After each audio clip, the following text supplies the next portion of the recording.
Will Goldstein here, thekingscourt.com. There's always an opportunity here to subscribe and hit that little button down there. Tell your friends. Views have been going up and more people keep subscribing, so that's great. Haven't been doing these lectures that long, really.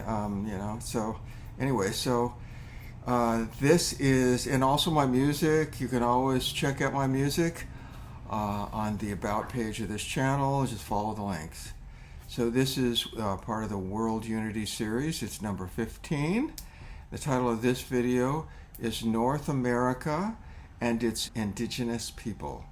A subtitle could be Native American Indian Tribes with their beliefs and customs.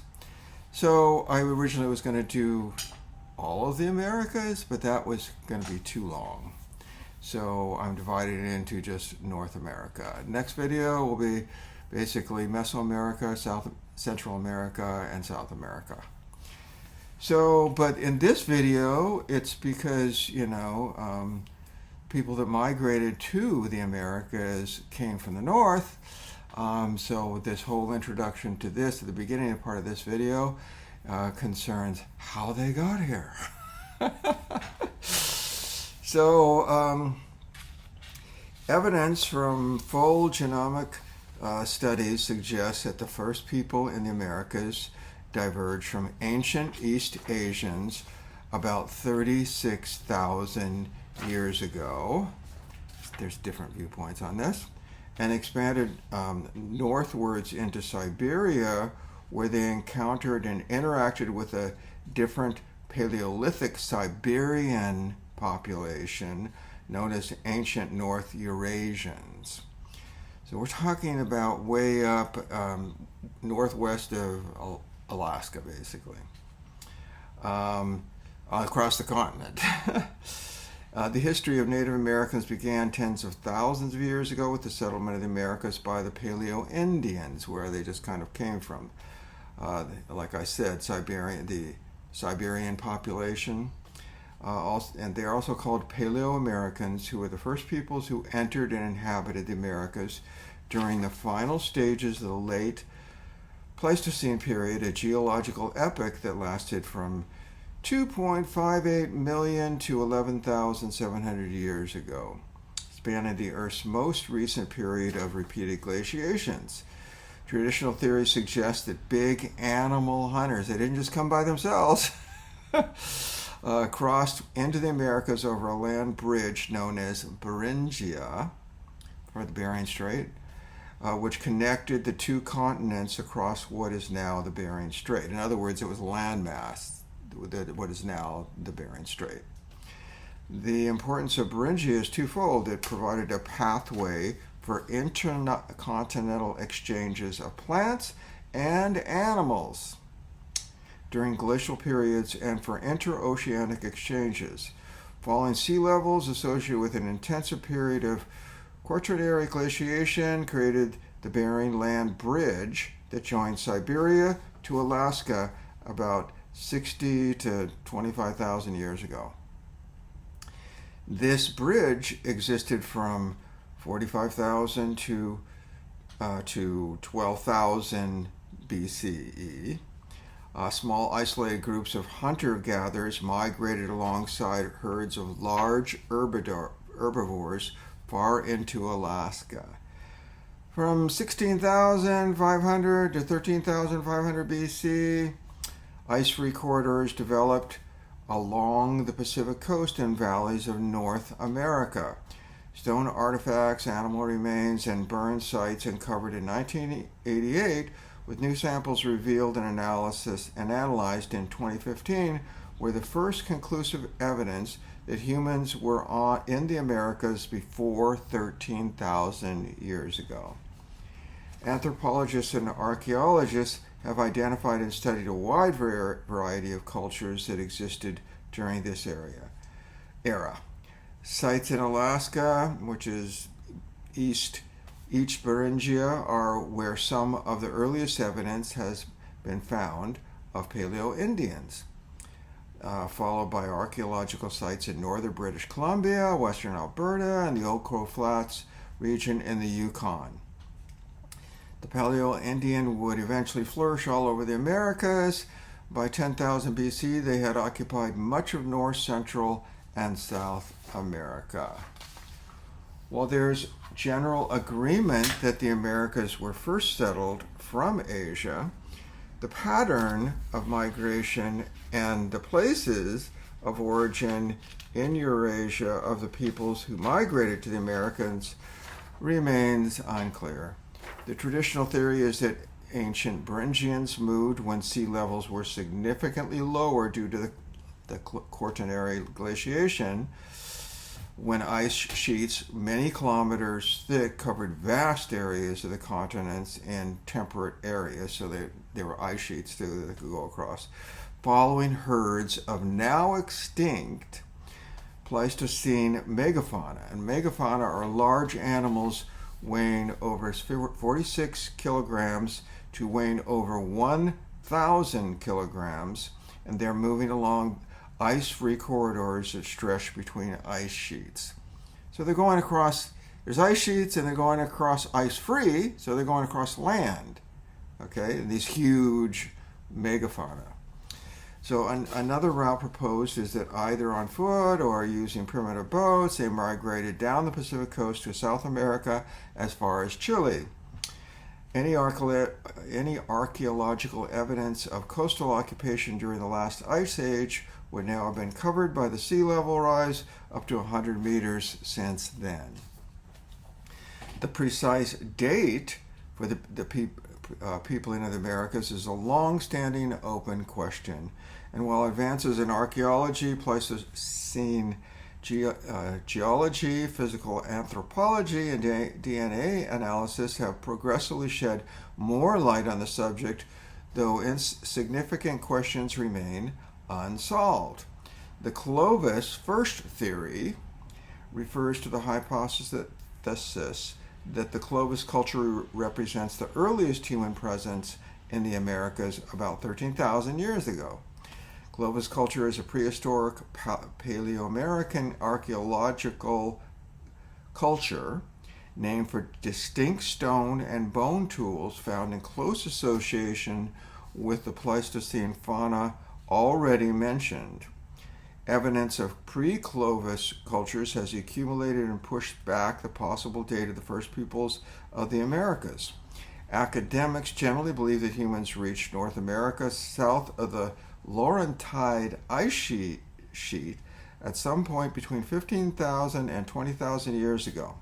The Laurentide Ice Sheet is a massive sheet of ice that covered millions of square miles, including most of Canada and a large portion of the northern United States, multiple times during the Quaternary glacial epochs from 2.58 million years ago to the present. Some archaeological evidence suggests the possibility that human arrival in the Americas may have occurred prior to the last glacial maximum more than 20,000 years ago. A study published in Science presents strong evidence that humans occupied sites in Monteverde in Chile at the southern tip of South America as early as 13,000 years ago. They were already down to Chile. If this is true, then humans may have entered North America long before the Clovis culture, perhaps as long as 16,000 years ago. So that's the introduction to this video. So now we're really getting more into North American indigenous peoples. That was basically just how they got here. Okay, moving on. So there are 574 federally recognized Indian tribes, variously called tribes, nations, bands, pueblos, communities, and native villages in the United States. Okay, so far too many for me to address, but I will.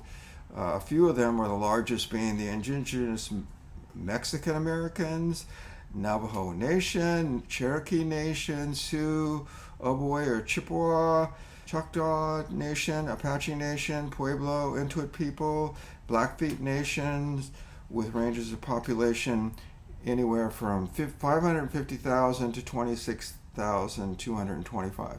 In other words, all those groups, the most is what I said, 550,000, but the smallest one of those groups is the 26,225, which I think is, that one would be the Blackfeet Nation, and the largest one would be the indigenous Mexican Americans.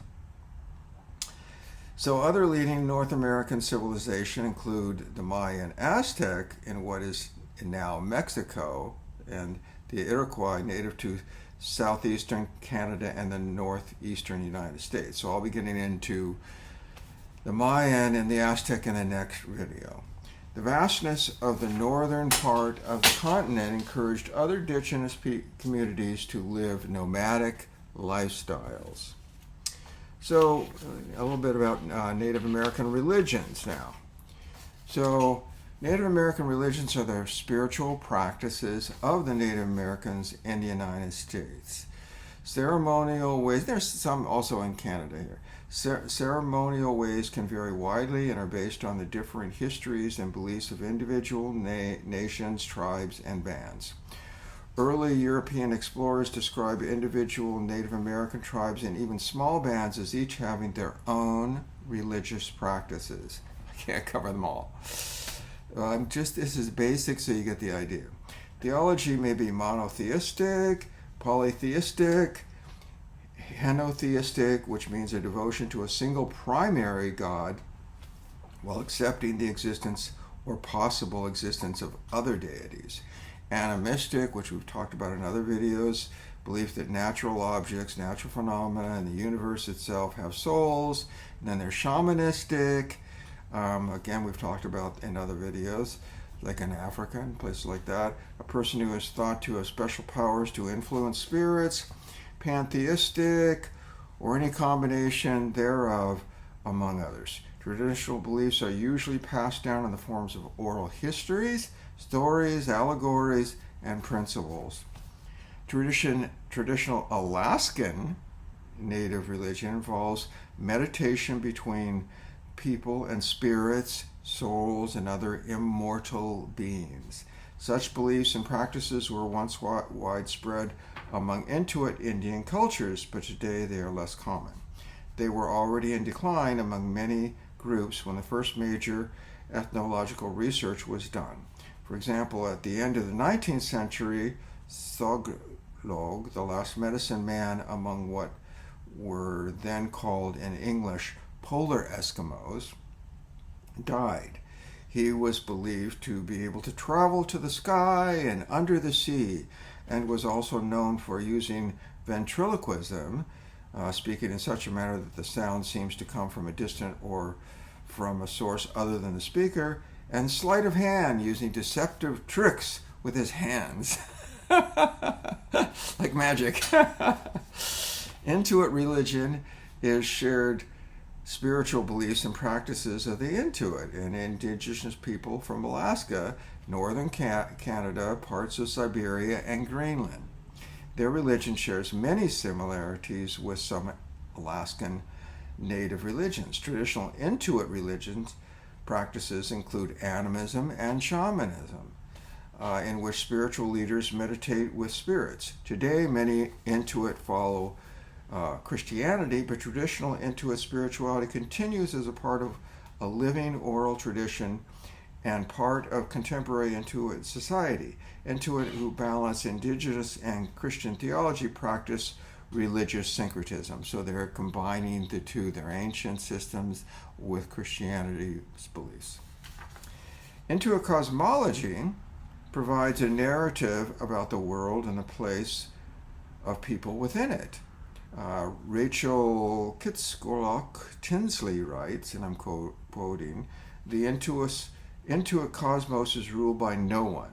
There are no divine mother and father figures. There are no wind gods and solar creators. There are no eternal punishments in the hereafter, as there are no punishments for children or adults in the here and now." So traditional stories, rituals, and taboos of the Inuit are often precautions against dangers posed by their harsh Arctic environment, causing fear that needs to be diffused. In other words, they could fall through the ice. So these myths and legends and folk tales which took place back then in the indefinite past. The Anishinaabe traditional beliefs cover the traditional belief system of the Anishinaabe people located primarily in the Great Lakes region of North America, an animistic religion requiring an initiation and then progressing to 4 levels of practitioners called degrees, very loosely translated into English as medicine man. The Wabawoan are a distinct society known to be visionaries. The Jishakan are also known as the shaking tent or the juggler's tent. So these are all different tribes in different aspects. So like one of them I just mentioned, their tribe is being visionaries. In the Crow language, a tribe of Montana, the creator has many names, such as Akbatadia, one who has made everything, maker of all things above. Ikshakbali, first doer, maker. First doer, that rings of Aristotle. And Ishawati, old man coyote. All names refer to a singular omnipotent God who the Crow believed to have created the universe. Monotheistic. This universe is believed to be made up of 3 worlds. The first is the physical world, thought to be the smallest of all the worlds. The second is the spirit world, and the third is where God alone lives. In the beginning, it is believed that crows were close to God. Back in the garden, praying constantly to show their devotion. However, as time progressed, crows forgot to pray and brought misfortune upon themselves. Crows believe that they must rekindle that bond through prayer if they are to be prosperous, many seeking a personal relationship with God to be individually successful. Sounds like a plan. Crows will often use Grandmother Earth as a way of expressing the physical things that God created as God, although part of the physical world transcends the first world into the spirit world. So it's like a bridge between the two. Because of this, God is often referred to hierarchically as being above, as in superior, rather than physically in the heavens. As God created everything, crows believe that the power of the Creator is in all things. Amen. And therefore immanent. And therefore all things in nature are sacred. There you go. As God created everything and is therefore omnipresent, crows are in contact with God during every aspect of their daily lives. If only we all followed that advice. I try to, by the way. It is because of this omnipresence and omnipotence that crows are religiously tolerant. One example of this tolerance is the overview of the world's religions provided by Thomas Yellowtail, a crow medicine man and Sundance chief. Yellowtail used the metaphor of a wagon wheel to describe religious belief, noting that each spoke represented a unique people and religion. If one spoke was removed, the wheel would not work, meaning all spokes must be present to form the circle of life. All spokes, however, are connected to the central beam, the Creator. Wow, I could use that as an analogy for this whole video series. Therefore, all religions and peoples are connected to God and all equally valid as ways of establishing a spiritual relationship. I think they all lead toward God. I believe that. As a result, crows can participate in multiple religions. It is up to individuals to decide which methods they believe to be most effective. What is now considered traditional crow religious practices were most likely developed sometime between 1725 to 1770, at a time of great cultural change after the Crow acquired their first horses from the Comanche tribe during the 1730s. So now we're getting into some dances. So the ghost dance, among others. Okay, so there are various dances among the different tribes, such as the warm house dance of the Pomo. Some of these I'm going to describe. There's too many. I can't describe them all. I could name a lot of them, but there's too many. If it predicted occurrences similar to those predicted by the ghost dance, a traditional Native American circle dance first practiced by the Nevada Northern Peyote as the return of the ancestors or the world's end. So it's associated with that. The return of the ancestors and the world's end. The Earth Lodge religion impacted the later religious practice, the dream dance, belonging to the Klamath and Modoc with a focus on the afterlife. So Klamath, that would be down, is that like southern Oregon probably, and northern California maybe, somewhere around that region.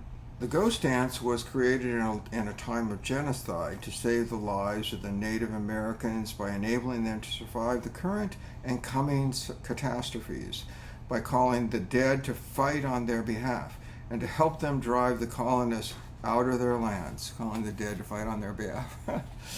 In December 1888, Wovoka, who was thought to be the son of the medicine man Davibo, fell sick with a fever during an eclipse of the sun, which occurred on January 1st, 1889. Upon his recovery, he claimed that he had visited the spirit world and the Supreme Being, and predicted that the world would soon end, then be restored to a pure state in the presence of the Messiah. Interesting. All Native Americans would inherit this world, including those who were already dead, in order to live eternally without suffering. It's amazing, when you look this up. It's called the return of a Messiah. That is amazing to me. In order to reach this reality, Wovoka stated that all Native Americans should live honestly and shun the ways of whites, especially the consumption of alcohol. So they're getting back to nature, back to the old ways. Okay. He called for meditation, prayer, singing, and dancing as an alternative to mourning the dead, for they would soon resurrect. Wow, ain't that great? Wovoka's followers saw him as a form of the Messiah, and he became known as the Red Man's Christ. There you have it. DeVivo had participated in the ghost dance. In every culture, God sends someone. Okay, that's the whole purpose of this video series. It's not just the Bible and the Old Testament and the New Testament. God loves the entire world, so he calls out to people everywhere, all over the world. DeVivo had participated in the ghost dance of 1870 and had a similar vision of the Great Spirit of Earth removing all white men. I'm sorry about that. And then of an earthquake removing all human beings. Okay, well then it sounds like the apocalypse. DeVivo's vision concluded that Native Americans would return to live in a restored environment, and that only believers in his revelations would be resurrected. That's a little self-centered. This religion spread to many tribes on reservations in the West, including the Shoshone, Arapaho, Cheyenne, and Sioux, the Dakota, Lakota, and Nakota. In fact, some bands of Lakota and Dakota were so desperate for hope during this period of forced relocation and genocide that after making a pilgrimage to the Nevada ghost dance in 1889-1890, they became more militant in their resistance to the white colonists. This is easily understood. The white came in and took their land. I completely sympathize with their feelings. Each nation that adopted the ghost dance way provided their own understanding to the ceremony, which included the prediction that the white people would disappear, die, or be driven back across the sea, and they can have back their land. A ghost dance, hey, in America, they are getting back their land. They really are. With all the immigration that's happening from the South into, to the United States, they're getting back their land. A ghost dance gathering at Wounded Knee in December 1890 was invaded by the 7th Cavalry, who massacred unarmed Lakota and Dakota people, primarily women, children, and the elderly. The earliest ghost dance heavily influenced various Indian religious sects, and several communities still practice the ghost dance today, though usually they do it in secret. The Native American Church, so now we're getting into the Native American Church.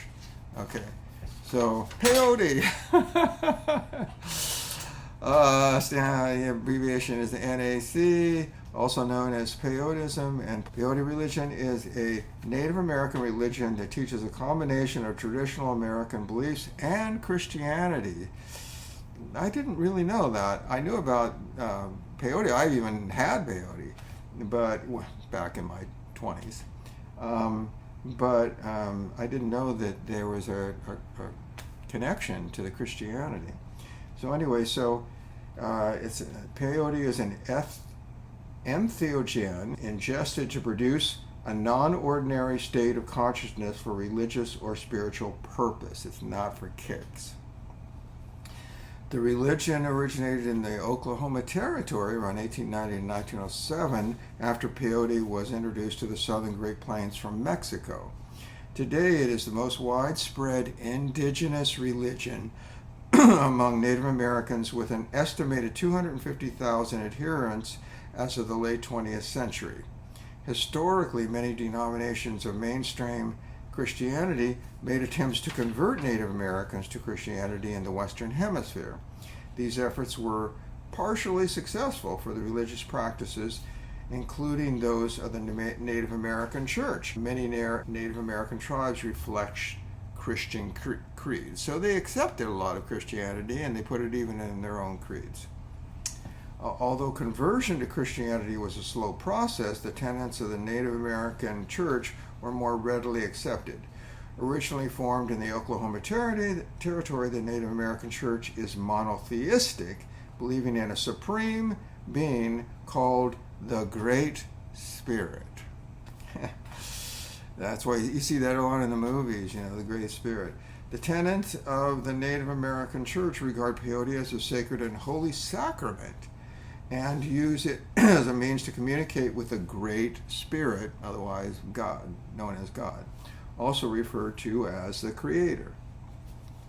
Disease and death are believed to be a result of an imbalance in the individual.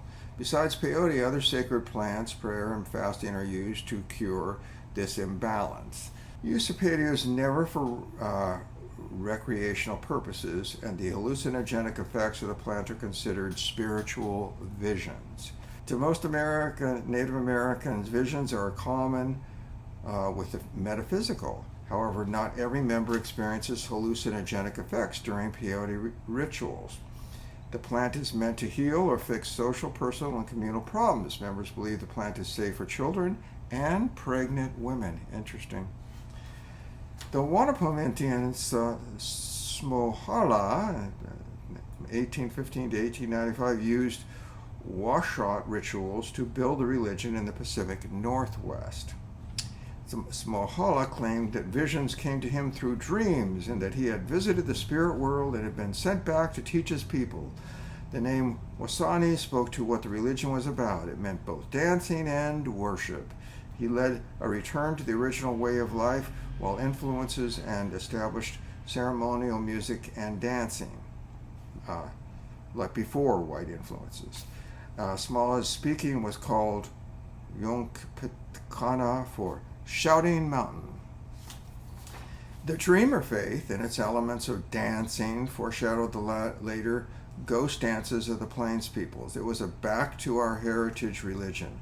Believers thought that white people would disappear and nature would return to the way it was before they came. To achieve this, the natives must do the things required by the spirits, like a Wayakin. And it doesn't really define what that is, but I think that means a story, because there are Wayakin stories. It's unclear. What spirits wanted was to throw off violent ways, cast off white culture, and not buy, sell, or disrespect the earth. They must also dance the prophet dance, called, I guess, Washot, a ritual dance in which the purpose is to obtain a communication from or to God's spirits in order to receive a favorable response. The religion combined elements of Christianity with native beliefs, but it rejected white American culture. So they took the religion, but not the culture of white America. Yeah, I can understand. It's completely foreign to their way of life. This made it difficult to assimilate or control the tribes by the United States. The U.S. was trying to convert the Plains tribes from hunter-gatherers to farmers in the European American tradition. They wanted to remake the natives, but found a problem with those who followed the Dreamer Code. Their model of a man is an Indian. They aspire to be an Indian and nothing else. It's at T.B. O'Neill. And anyway, so that's who said that. Prophets of the movement included Smohala, among others, and their messages is thought to have something to do with the arrival of non-Indians or an epidemic and a prophet with an apocalyptic vision. The washout dance involves 7 drummers, a salmon feast, use of eagle and swan feathers, and a sacred song sung every 7th day. Stomp dance is a religious social tradition celebrated by certain indigenous people of the southeastern woodlands, with a list of tribes too many to list. When the sun is set, men gather into arbors, the amount of which depend on the tribe. Women and children sit around the ceremonial square beside the arbors. The chief speaker will call out who will lead the first song and ask all the men to say, "Whew," and come up. Then all the men call the women forward, calling them turtles, because they shake shells on their legs. After this, the women come forward and they all dance various dances throughout the night, such as snake dance, friendship dance, ribbon dance, etc. The participants will touch medicine throughout the night, which is intended to give the participants purification and strength. The green corn ceremony is an annual ceremony practiced among various Native American peoples associated with the beginning of the yearly corn harvest, maize. The sun dance is a religious ceremony practiced by a number of Native Americans and First Nations peoples, primarily those of the Plains Nations. Each tribe that has some type of sun dance ceremony that has their own distinct practices and ceremonial protocols. In many cases, the ceremony is held in private and is not open to the public. Most details of the ceremony are kept from public knowledge out of great respect for and the desire for protection of the traditional ways. Many of the ceremonies have features in common, such as specific dances and songs passed down through many generations. The use of traditional drums, a sacred pipe, praying, fasting, and in some cases, the piercing of the skin. In Canada, the Plains Cree call this ceremony the first dance or the rain dance, and the Blackfoot call it the medicine dance. It is also practiced by the Canadian Dakota and the Dene. So that's pretty much it. So again, this is the first video in this series having to do with the indigenous people of the Americas. So again, this was how they got here, and North America, and their customs and about their tribes and how they lead their life. And I think it's very fascinating. It seems to be there's a big connection. I think maybe 66% of the people who, I think that's what it is, who are in an Indian tribe or indigenous Indians of North America are actually Christian. But it's, again, so that's it. And a chance to subscribe, and by clicking that little button down there, and tell your friends, come back again, and check out my music on the About page of this channel. Just click on some of the links and you can find out all about my music.